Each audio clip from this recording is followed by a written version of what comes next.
The rain battered against the window of Detective Benjamin Cross's office, a rhythmic patter that did little to soothe his restless mind. He stared at the cluttered desk, a tangled mess of cold cases, but one file lay open, dominating all his thoughts, the file of the elusive phantom. Its pages contained the horrors of his past, crimes that traced a serpentine path to his deepest wound, the murder of his lover, Emily. Cross took a deep breath, pushing away the creeping fog of guilt that threatened to overwhelm him. He couldn't fail Emily, even in death. He had to catch the phantom. "Detective Cross!" His partner, James Rourke, burst in, eyes wide with urgency. "You need to see this." Cross followed Rourke through the bustling precinct, heart pounding.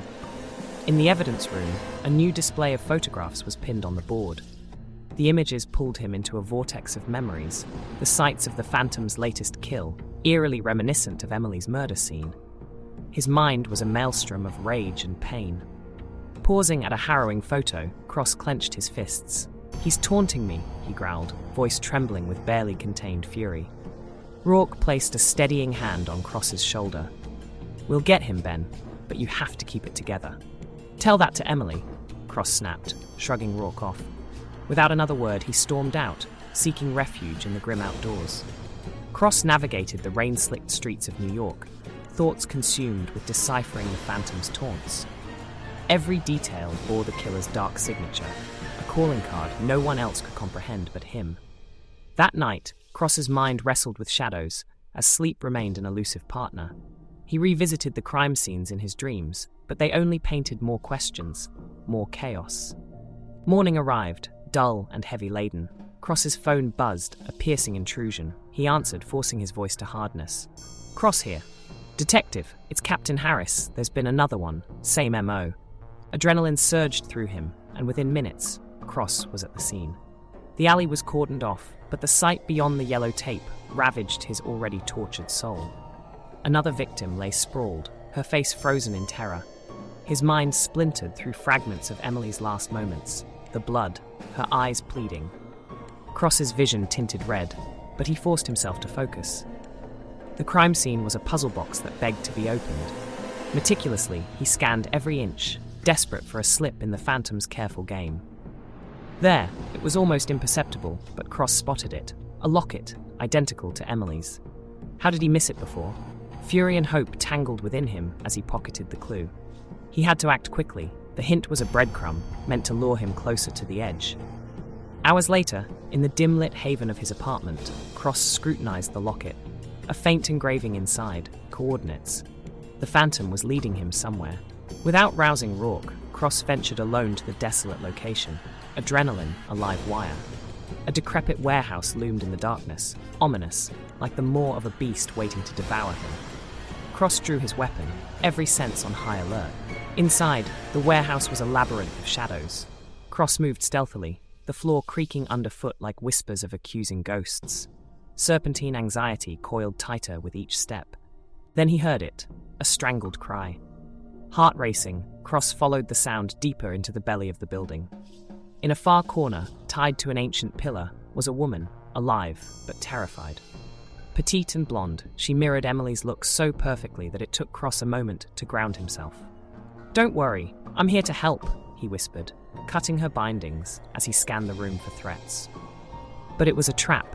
The click of a gun hammer echoed, freezing Cross's blood. "Drop it or she dies," a chilling voice commanded from the darkness. The phantom. Cross hesitated, the weight of his pistol comforting, but the terror in the woman's eyes shredded his resolve.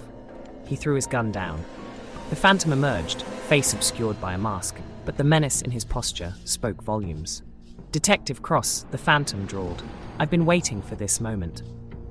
Cross met his stare, fists itching to plunge into his adversary's face. "Why, Emily? What's your endgame?" The phantom tilted his head in false contemplation. "Simply put, you needed a catalyst. Emily was far too perfect, too much temptation to ignore." With an animalistic roar, Cross lunged, but the phantom was quicker, sidestepping and striking back with the butt of his gun. Cross fell, vision swimming.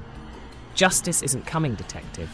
Only the sweet release of suffering," the phantom taunted, turning his attention to the woman. Seeing her tear-streaked face fueled Cross's desperate struggle to rise. Just as the phantom's hand reached out to her, Cross found a shard of metal, hurling it with precision. It struck the masked killer's hand, causing him to recoil with a hiss of pain. In that precious moment of distraction, Cross tackled him, a violent dance of life and death. Punches landed, bones cracked, and as they rolled, Cross's fingers found the masked edge. With a decisive tug, the mask came off. Cross froze. The face staring back was his own, a grotesque replica. His world spun with disbelief. No, impossible. The doppelganger sneered, eyes glinting with madness. I'm everything you suppressed, Benjamin. Your darkness made flesh. Why deny what you are? Stunned, Cross barely noticed the buzzer beeping. A triggered bomb. The psychopath tackled him again, but Cross, driven by pure survival instinct, used his enemy's momentum, slamming the replica hard on the floor, disarming the bomb with seconds to spare. With heaviness in his limbs and his adversary unconscious beneath him, Cross tied up the killer with trembling hands, grappling internally with the unveiled truth, that his battle was not just with the phantom, but with the depths of his own soul. Sirens pierced the silence as Rourke and a fleet of officers arrived, their lights casting chaotic shadows. Cross, exhausted, handed over the killer. Rourke looked at him, concern etching his features. You all right? Cross nodded slowly, unsure of the answer himself. He released one final shuddering breath as dawn's light crept into the warehouse, promising both an end and a beginning. He turned to Emily's memory, whispering a vow. For you, I will find peace. And as he faced his demons, Cross knew it was the start of a long journey, yet one he was finally ready to embrace.